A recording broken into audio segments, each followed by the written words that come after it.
Welcome to this explainer.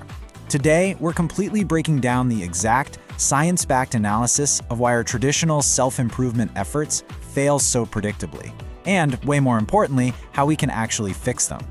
You know the drill. You feel that rush of a new year, confidently buy a bunch of kale and a gym membership, only to find yourself ordering pizza and right back where you started a few months later.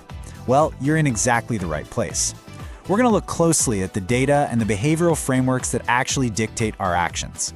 So let's just dive right in by asking a question that honestly plagues millions of us right after the calendar flips. Why do our biggest, most important goals always seem to collapse by March? I mean, it's a universal experience, right? We set out with the absolute best of intentions, armed with a brand new calendar, and yet, the empirical data points to a massive failure rate just as the year is getting started. To figure this out, we really have to look at the very specific psychology of how we perceive time, and ultimately, how we perceive ourselves. Section 1. The Fresh Start Effect and the January Illusion. Now, the crucial thing to understand here is that the new year, it isn't just a date on a calendar. Psychologically, it serves as a powerful temporal landmark. Think of it as a psychological anchor that triggers a massive, immediate surge in optimism during a transition. When that calendar shifts, it acts as a very real trigger in our minds.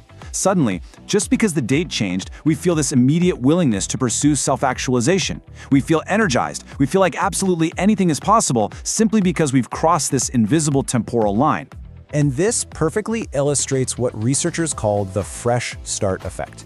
It's this cognitive phenomenon that does something absolutely fascinating. It creates a distinct, perceived boundary in our own minds. It's literally the reason why a brand new year feels so profoundly different from, say, a random Tuesday in October, even though logically speaking, it's just another 24-hour cycle. The fresh start effect basically tricks our brains into believing the slate has been completely wiped clean.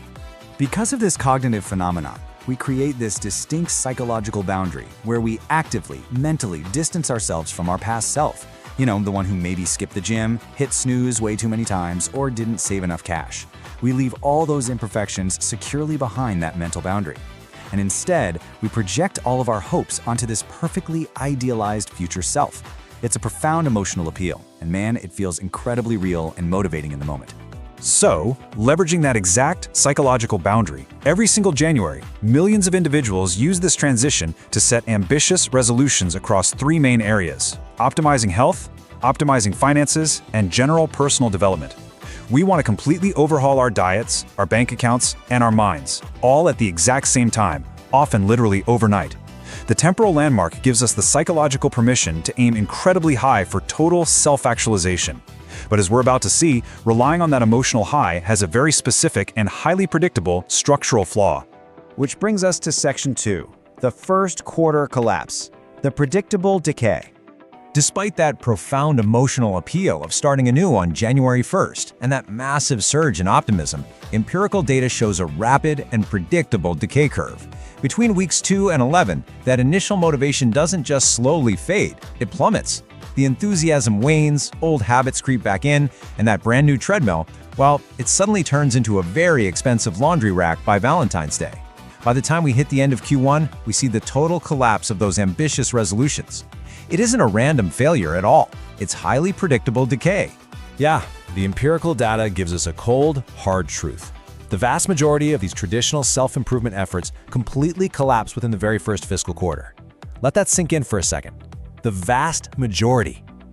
This tells us that the emotional appeal of the fresh start effect is incredibly powerful for starting a new behavior, but it is statistically terrible at sustaining one. If almost everyone is failing by March, the problem isn't just a lack of willpower, right? The problem is the entire strategy of how we're setting out to change our behavior in the first place.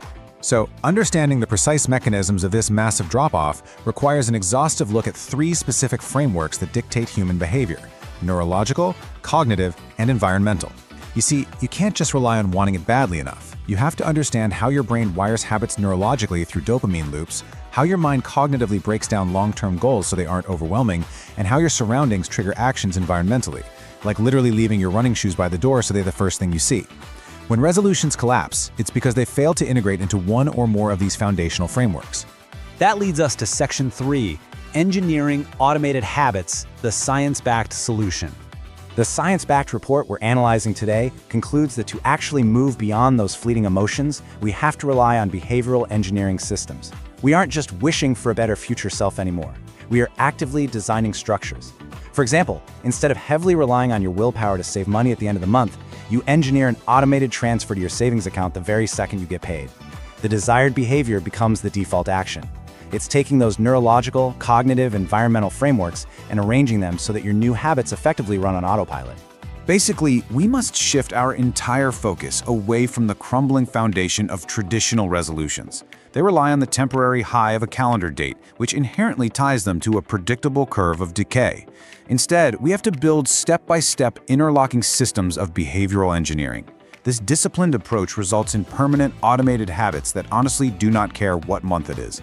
So the crucial takeaway here is this: we have to trade the emotional high of making a wishful resolution for the permanent, grounded reality of a designed system. It is literally the only empirically supported way to bypass failure. So I'm going to leave you with this final, provocative thought for your own future self. Knowing the empirical data, the cognitive illusions of the fresh start effect, and that highly predictable Q1 decay curve, are you going to continue to trust the fleeting optimism of a calendar date? Or will you step up and engineer an automated habit system that actually survives past March? The science is completely clear on which path works. The choice of how you build your framework, well, that's entirely up to you.